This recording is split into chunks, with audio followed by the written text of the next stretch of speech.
how to fix Roblox avatar not loading. In this video, I'll show you how to fix Roblox avatar not loading. If your Roblox avatar isn't loading properly, whether it's blank, missing clothes, or stuck in default, here are several fixes you can try to get it working. First is to check your internet connection.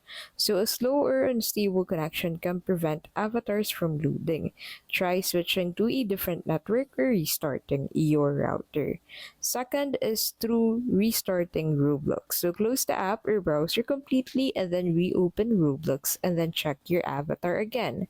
And third would be through updating Roblox. So go ahead and open Google Play Store if you're accessing Roblox on your mobile phone. And then from here, go ahead and search for Roblox by heading over into the search tab first and then using the search bar to search for Roblox. Now, if you find an update button at the right side of your screen instead of a play button, make sure to click on it to update Roblox with the latest version.